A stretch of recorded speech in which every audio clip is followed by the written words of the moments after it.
Bom dia, muito bom dia, está no ar o Jornal do Boris. O Jornal do Boris é um sobrevoo pelos principais acontecimentos do Brasil e do mundo a partir das primeiras páginas dos jornais.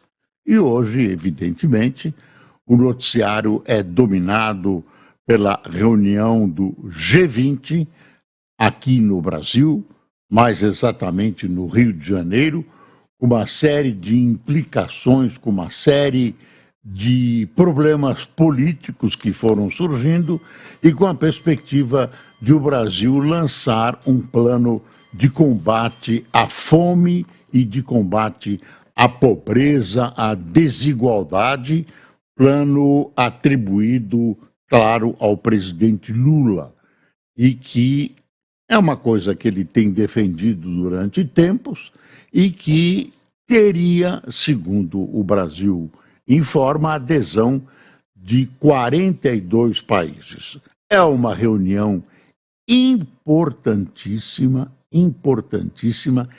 que perdeu seu impacto, perdeu a sua importância por duas razões. A primeira foi a eleição do presidente, do futuro presidente dos Estados Unidos, Trump. Não se sabe como Trump vai reagir às várias questões colocadas como temas preferenciais na reunião do G20. O que vai acontecer, como Trump vai gerir, não se sabe, mas o histórico dele mostra que, aparentemente, as principais questões, algumas questões importantíssimas do G20, estão na contramão do que ele pensa. Então, não é tão simples assim.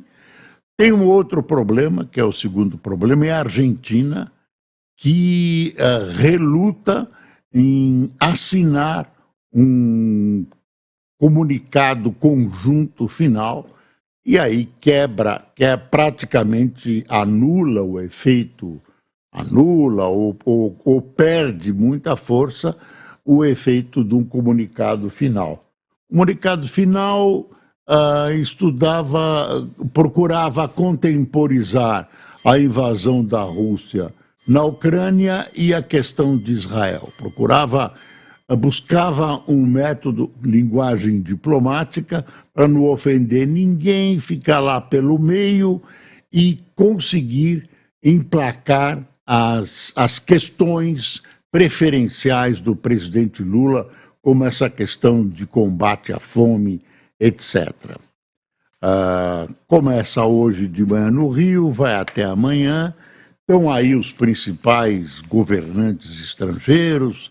Está aí o Xi Jinping, no Rio de Janeiro, o presidente Biden dos Estados Unidos. O Biden chegou ontem deu uma volta em Manaus, de automóvel, para ver a cidade, esteve na floresta amazônica, fez um discurso, fez um speech, né, na floresta amazônica, falando para o mundo,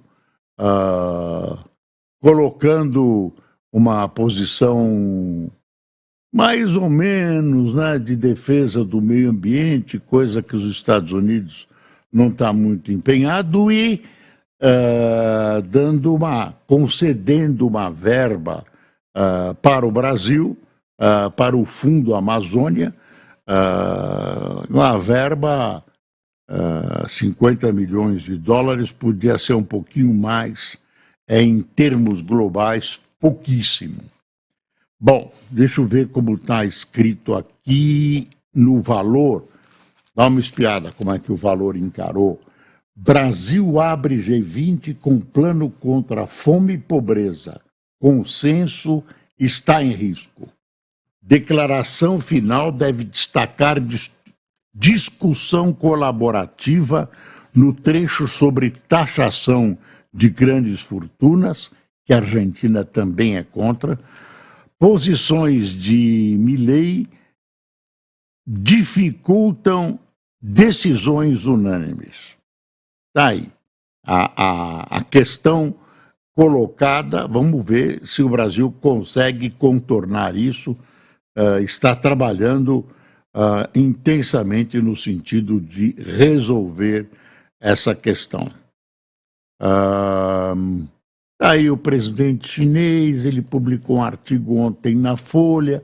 Tem outro fator que acabou interferindo nesse comunicado final, que buscava ser glorioso, né?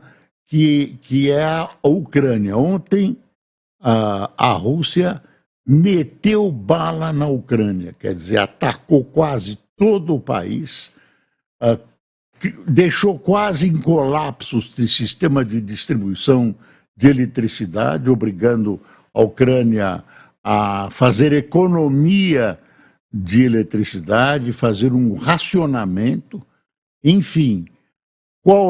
Por que esse ataque? Esse ataque é quase paralelo, foi quase em seguida à decisão americana de permitir que a Ucrânia utilizasse mísseis fornecidos pelos Estados Unidos de longo alcance para, evidentemente, atacar território russo.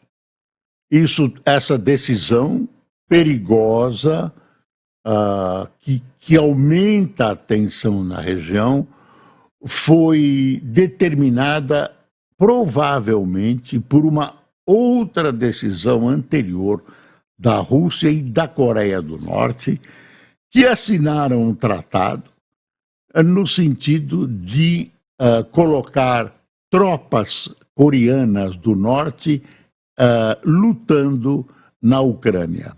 Já estão lá, né? Já foram vistos, já estão interferindo, e isso representa um perigoso avanço nas tensões várias que dominam essa questão na região.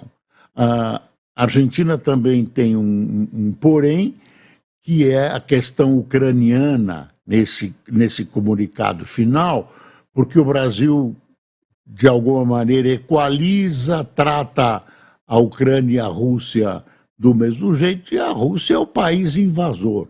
A Argentina quer que isso conste, né? Quer que isso conste do comunicado final. Agora, o Milei está com tudo, foi recebido numa festa de gala no fim de semana pelo presidente Trump. A Argentina recebeu a visita do Macron, que também está aí. Enfim, Biden autoriza a Ucrânia a atacar a Rússia com míssil de longo alcance.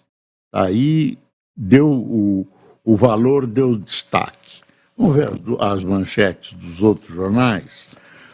Brasil recebe G20 sob pressão de Argentina e crise na Ucrânia, que nós acabamos de contar para você. Nova fase do conflito na Europa e bloqueio de Milei podem azedar cúpula que começa hoje. E aí tem uma foto, né, do presidente Biden, lá em final de governo. Lá chamam esse presidente final de governo de pato manco. Joe Biden discursa em Museu de Manaus, primeira visita de um presidente americano em exercício à Amazônia brasileira. Está aqui, né? E aí tem uma foto melhorzinha. Em passagem por Manaus, com a filha e neta, Biden encontrou indígenas e anúncio de 50 milhões de dólares para a Amazônia antecedeu decisão militar. Antecedeu, Aqui ele, na floresta amazônica. Deixa eu dar um pulo na realidade brasileira. Inflação já começa a estourar meta nos 5 primeiros meses de 2025. Mercado prevê que a inflação fique pouco abaixo do limite de 4,5% só em junho do próximo ano. Expectativa é de elevação da taxa Selic em até 12,5% em março, mas alguns analistas apostam até em 13%. Programa de cortes, que deve chegar a 75 bilhões, segundo algumas fontes. Diz o ministro, está pronto, o ministro Fernando Haddad, está pronto, mas vai ser anunciado pelo presidente da República só depois que acabar o G20. Então, quarta, quinta-feira. É bom notar que isso vem sendo empurrado com a barriga e eu não duvido que seja empurrado mais, até porque tem algumas informações dizendo que a parte militar desses cortes, que é uma questão política delicada, não está resolvida. E no meio de tudo isso, tem um fato pitoresco, que é o Xi Jinping reservou, a delegação da China, melhor dizendo, reservou todo um hotel para o grupo chinês que está aí. O hotel foi esvaziado, menos um apartamento que está com Fernando Haddad. O presidente Xi Jinping e sua equipe de segurança não considerou perigoso para a incolumidade física do dignatário chinês. Quer ver? Tem mais uma coisa aqui, antes de eu apresentar. Não aceitaremos paz ditada pelos russos e seguimos ao lado de Kiev. No Brasil, para o G20, o chanceler alemão reforça apoio de seu país à Ucrânia e refuta qualquer acordo imposto pelos russos. Paz sem liberdade se chama opressão e paz sem justiça se chama ditadura. Scholz espera manter cooperação com os Estados Unidos após a vitória de Trump e defendeu o direito de Israel se defender contra o Hamas, o que inclui a Alemanha como fornecedora de armas no país. Aí o Olaf Scholz, colocando a posição alemã, que é a principal economia da Europa. Dá uma espiadinha o que acontece aqui no globo. Enquanto parece que o Lula está brigando com a Argentina, o governo anuncia acordo para importar gás da Argentina. Você vê que o comércio resolve muita coisa. Aí o presidente Milei está encrencado com o Lula, um fala mal do outro, etc., etc., mas os interesses, ainda bem, interesses comerciais, interesses econômicos prevalecem sobre essas mesquinharias, nem sempre, mas mesquinharias. No caso Milei-Lula, mesquinharias de caráter político. Mas eu estava falando num segundo incidente, num segundo fator, foi a Janja.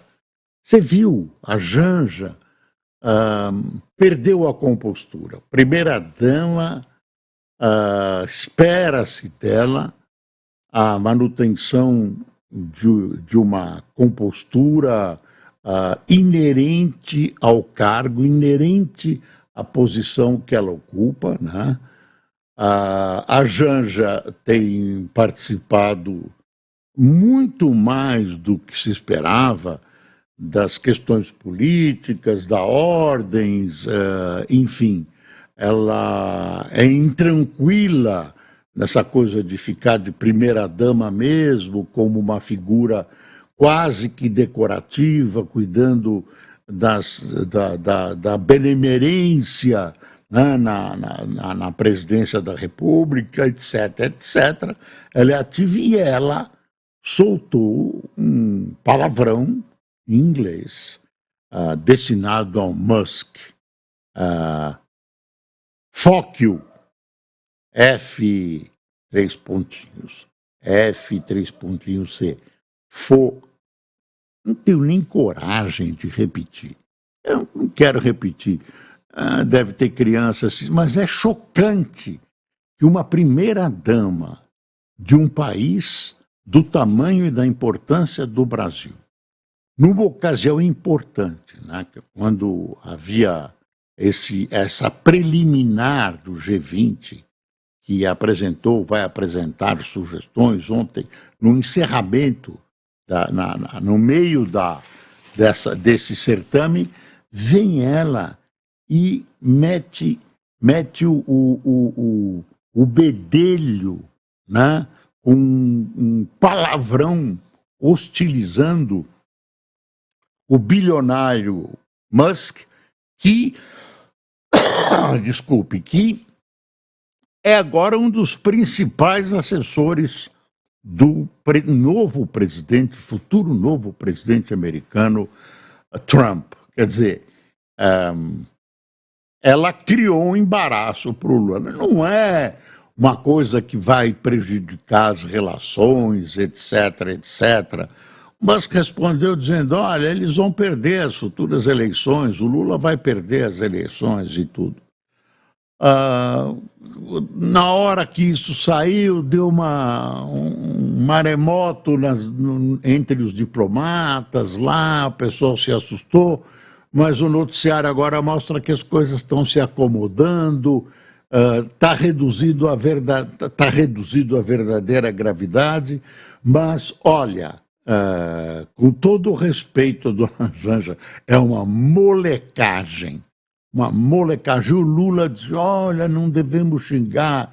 Claro, ele ficou entre reagir à esposa, ao que a esposa falou, como ele devia ter reagido, né? E levantar mais a voz para uma demonstração de que ele condena esse tipo de manifestação. Ele condenou mais lá de maneira muito calma.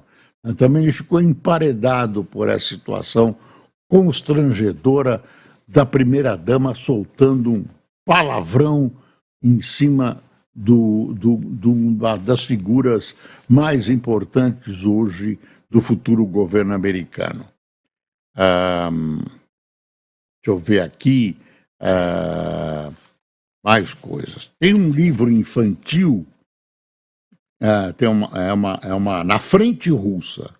O governo Putin já imprimiu um abecedário patriota para distribuição em Kharkiv, área da Ucrânia, que não faz parte da lista conhecida de objetivos de guerra da Rússia no país vizinho, que teve anexação decretada. A capital da região homônima é a segunda maior cidade ucraniana. Aí é um livrinho infantil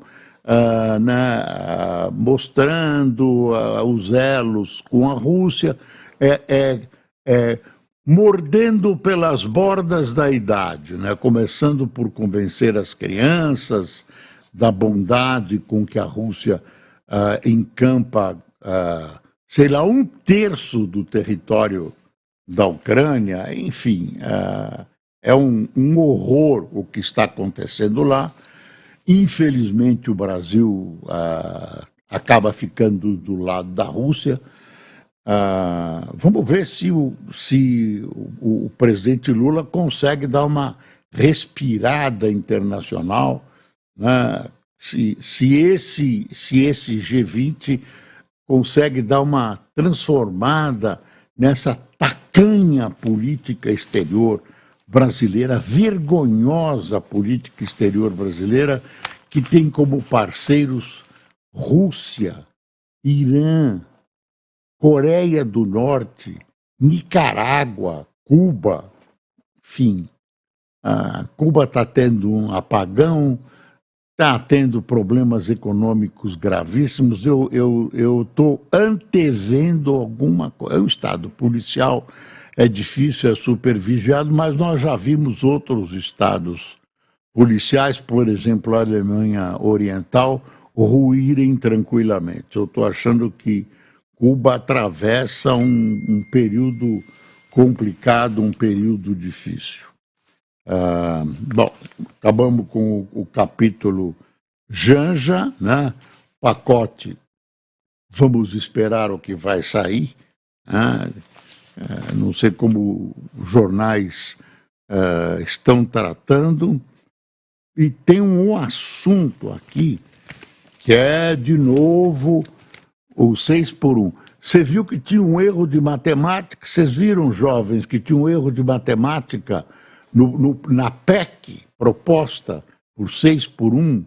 Fazia um cálculo e errava na aritmética. Tantas horas por semana e estava errado. E aí, enfim, eu não sei se isso atrapalha a PEC. Mas mostra que o ensino no Brasil está muito ruim, viu? A proposta de extinguir a escala 6x1 e adotar uma jornada de 36 horas semanais pode ter impacto importante sobre a produção de alguns setores e levar ao fechamento de pequenas e microempresas, afirma Bruno Imaziumi, economista da LCA Consultores. Segundo ele, a mudança prejudicaria segmentos como construção, indústria e varejo. O economista alerta que o novo esquema de jornada pode se traduzir em aumento de custos para pequenas e microempresas e até mesmo inviabilizá-las. Olha aí, olha onde a gente vai. Para o trabalhador, o risco é de maior pejotização, cujos contratos não têm limite de carga horária, diz Bruno. Em meio ao debate sobre a proposta, o presidente do Tribunal Superior do Trabalho, Aloysio Correia da Veiga, que assumiu o cargo em outubro, afirma que a redução da jornada ainda demanda discussões e o foco central do debate deveria ser o plano de emprego no Brasil. Bom, eu acho uma catástrofe isso. É muito bonito você conceder para o trabalhador mais folga, mais tempo. Precisa ver se o país aguenta, se é possível, né? Se é oportuno, se é oportuno. Bom, claro, é uma bondade, distribuir bondade é uma coisa muito boa. Por isso entusiasmou os setores do PT. Entusiasmou os setores do PT. Aliás, falando em PT, em vez de o PT, de alguma maneira, recriminar a primeira-dama Janja, aí apareceram os puxa-sacos dizendo era o grito que estava abalado para a nossa garganta. Nossa! Quer dizer, o pessoal apoiou a Janja, que falou fuck you, para um auxiliar importante, Musk, uma figura importante no cenário político, econômico mundial, e agora um assessor de importância do presidente, do futuro presidente Donald Trump. Bom, em Israel as coisas também ficaram feias, bombardeios dos dois lados, bombardeios, e Israel acertou mais uma figura dos seus adversários na capital do Líbano, em Beirute, acertou porta-voz, um porta-voz terrorista, né, que fazia parte da cúpula do terrorismo que é utilizado do norte da Espanha contra Israel. A situação lá está gravíssima. Quer ver? Eu vou mostrar o Haaretz, que é um jornal independente, até de oposição israelense. Olha aí, tá? Você tem uma visão. Com mais revelação do Bibi Leaks, a questão permanece. O assessor de Netanyahu agiu sozinho? Enviado dos Estados Unidos, Rothstein chegará a Beirute na terça-feira. Sirenes de foguete soam no norte de Israel. Parentes de reféns de Gaza e manifestantes pró-acordo de reféns se reúnem perto da residência de Netanyahu em Jerusalém. Líder da maioria no Senado. O Senado deve sancionar o TPI se continuar a buscar mandados contra autoridades israelenses. Está vendo? É o Senado americano. É o Senado americano. Israel é unicameral. Unicameral. Desfile de moda saudita provoca indignação após imitar o local islâmico mais sagrado. Dá uma espiada nessa foto. E se a América de Trump realmente se retirar da OTAN? Esse é o jornal israelense, que é de oposição, centro-esquerda, que é o Haaretz. A gente tem um panorama de como os israelenses estão vendo o jornal. Claro, é uma tradução feita aqui pelo computador. O Globo a gente já mostrou. Após estar quase fechada, a declaração do G20 trava diante de ataque massivo da Rússia à Ucrânia. Olha aqui, ó. Deixa eu ver a charge. Para aumentar o tamanho disso, não está fácil. Eu sempre tenho um problema aqui. O que o Lula está dizendo? Não consigo ler. Sempre é um problema com o Globo aqui. Tinha que aumentar, dar um zoom aqui. Não consigo ler. Desculpe, viu? O Lula falando com ele mesmo. Tem um problema aqui. Problema. Continua as investigações sobre o atentado na Praça dos Três Poderes, ao STF. Há uma tentativa forte de arrastar, vão arrastar esse evento vão arrastar, estou arrumando o microfone aqui, desculpe, vão arrastar esse evento para o 8 de janeiro. O Alexandre de Moraes está esfregando as mãos. Na minha opinião, esse cara é um lobo solitário. Por enquanto, estão procurando, estão investigando, estão vendo telefone dele. Botaram fogo talvez a ex-mulher, botou fogo na antiga residência dele, lá em Rio do Sul, Santa Catarina. Enfim, ficou essa discussão se é ou não é um lobo solitário. Eu acho perigoso você pegar uma figura dessas que meio deslocado e colocar no quadro de uma... Claro que ele foi influenciado, ele é um maluco extremista. E o mais estranho, ia dizer gozado, mas não é nada gozado, é que o Brasil não tem crime de terrorismo. Excluiu política de terrorismo para evitar que manifestações políticas, MST e tal, fossem enquadrado. Quando se votou a lei do terrorismo, as esquerdas brasileiras, lê-se PT, resolveram restringir terrorismo a uma exclusão do que fosse político nessa intenção de usar esse terrorismo contra a população.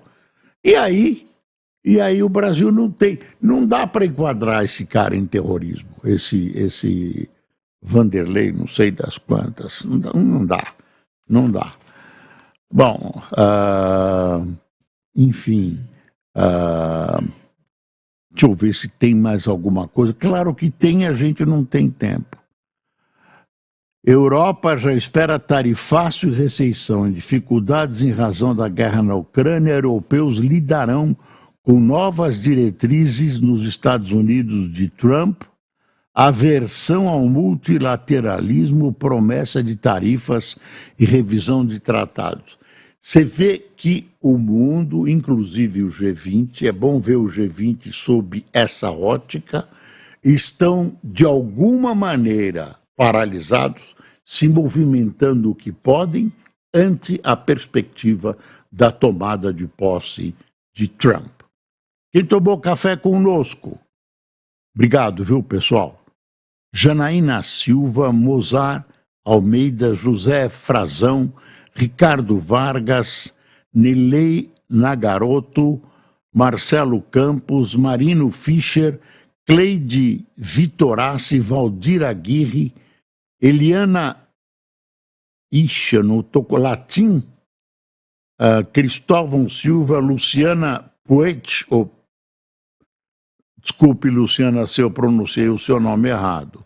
Luzia Ana, Paulinho da Silva, José Maria de Mossoró, Fabrício Alencar de Manaus, Omar Mangini, ou Mangini de Itápolis, São Paulo, e João Delfino de Waterbury, Connecticut, United States. Bom, meus amigos, chegamos ao final deste primeiro Jornal do Boris da semana. Temos um dia político agitado no Rio de Janeiro, no Brasil, no mundo, em função dessa presença